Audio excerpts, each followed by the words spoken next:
My name is Fowler, and I am 27 years old. I still remember the exact moment my life split into a before and after. My rich CEO dad cut me off after my wedding.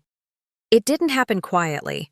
It didn't happen privately. It happened in front of crystal chandeliers, expensive suits, and the kind of guests who measure human worth by net worth. I grew up as the daughter of a man everyone called a legend, a billionaire CEO, who built an empire from nothing and never let anyone forget it. From the outside, my childhood looked perfect. Private schools, drivers, charity galas, and summers that felt like magazine spreads. But love in our house was always conditional. You were praised when you performed, tolerated when you complied, and discarded when you disappointed. I learned that early. But I still believed, stupidly, that being his daughter would protect me. That belief died on my wedding day. I had warned him long before the ceremony that I was marrying the man I loved, not the man he approved of. My husband didn't come from money. He didn't have a famous last name or a flashy job title. To my father, that made him invisible. Worse, embarrassing. He called my fiancé temporary and a phase, and when I refused to leave him, my father's tone shifted from disappointed to cruel. He said it plainly, like a business decision already finalized. If you marry a poor man, you are choosing him over this family. I thought he was bluffing. I really did. On the morning of my wedding, as I stood in my dress, I still hoped he'd soften, that he'd remember I was his daughter, not a line item on a balance sheet. Instead, during the reception, after the speeches and polite applause, my father stood up, lifted his glass, and delivered the speech that burned itself into my memory. He congratulated me on my independence, then added, loud enough for the entire room to hear, "No inheritance. No trust fund." People gasped. Some looked away. Others watched like it was entertainment. I felt my chest tighten, but before I could speak, my husband squeezed my hand, smiled calmly, and said the words that would later echo everywhere. "We don't need it." That smile, steady, unshaken, infuriated my father more than any argument ever could. The rest of the night passed in a blur. The guests left early. My father didn't say goodbye. By the next morning, my cards were frozen, my allowance gone, my access cut off as cleanly as a severed wire. Just like that, I went from being the CEO's daughter to being nothing. We moved into a small apartment that smelled faintly of paint and new beginnings. I traded designer closets for thrift store hangers and learned how to budget every dollar. Friends I thought would stand by me stopped calling. Invitations disappeared. My father's world closed its doors, and I realized how many relationships had been built around his money, not my existence. People whispered that I'd ruined my life, that love doesn't pay bills, that I'd be back, begging, within months. They waited for my husband to crack, for regret to show on his face. But it never did.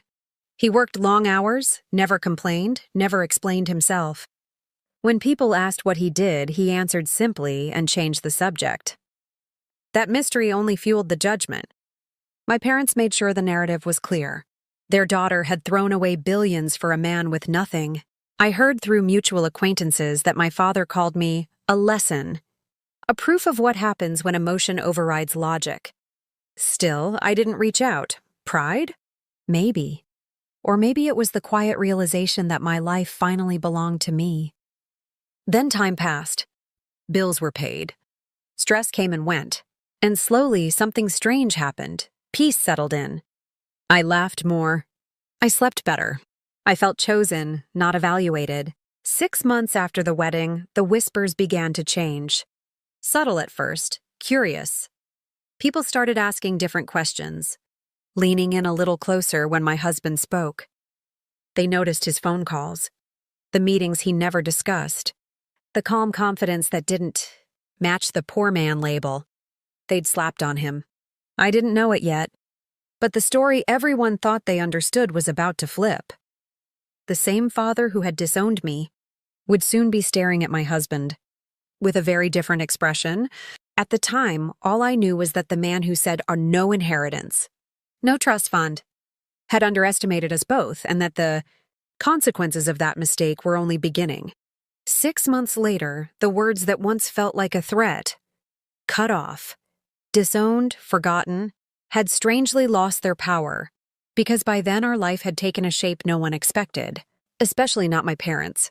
Those exact words from the thumbnail became reality in the most ironic way.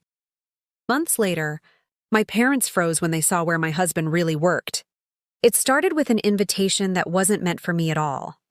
My father was hosting a high-profile corporate summit at one of the city's most exclusive venues, the kind of place where security scans your name twice and smiles only if your net worth qualifies.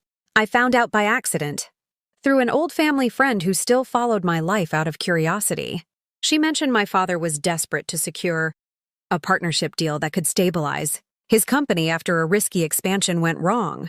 For the first time in my life, my father's empire was bleeding. Lawsuits, investors pulling back, market pressure, things he never let touch our family image were suddenly very real. I didn't think much of it until my husband received a call that same evening. He listened quietly, asked a few questions, then simply said, "Tell them I'll be there." I didn't ask who them was. I had learned by then that when my husband was calm like that, something big was unfolding. The day of the event arrived and he asked me to come with him, not as his wife in the shadows, but openly, confidently. When we walked into that venue, I felt eyes on us immediately. I recognized familiar faces, executives who once ignored me, women who whispered behind champagne glasses, men who used to pat my shoulder condescendingly, and then I saw my parents. My mother noticed me first. Her smile vanished. My father turned, confident at first, until his gaze landed on my husband.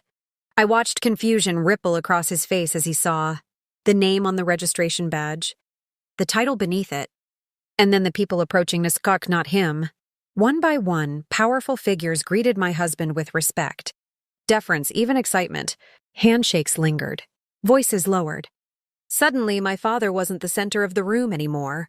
He was watching from the outside, trying to understand how the poor man he dismissed had become someone everyone wanted access to. Then it happened. The moment burned into my memory forever.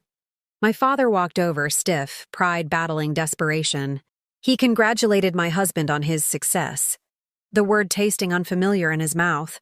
And then quietly, away from the crowd, he asked for a meeting. Not as my father, not as a superior, but as a man who needed something. That was when the truth surfaced fully. My husband hadn't lied. He had simply never explained himself. He wasn't flashy.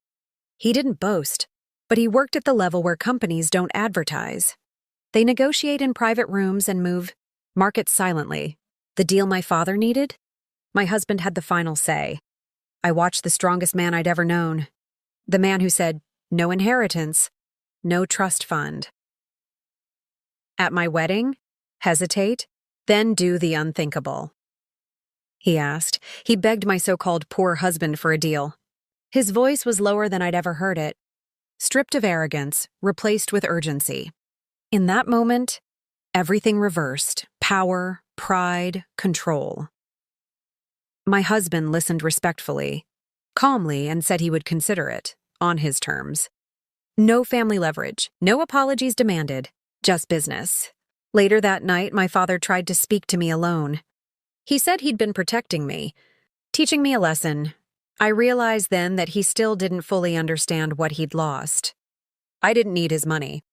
I didn't need his approval. I had chosen love, and it had chosen me back, with strength, loyalty, and dignity. We left that event together, hand in hand, exactly how we entered our marriage. The story people told about me changed overnight, but the truth stayed simple. I was the woman my rich CEO dad cut off after her wedding, and 6 months later, he learned the cost of underestimating the man I married. If this story made you feel something, if you believe in quiet strength, earned respect, and choosing love over fear, then don't forget to subscribe to the channel for more powerful, real feeling stories like this.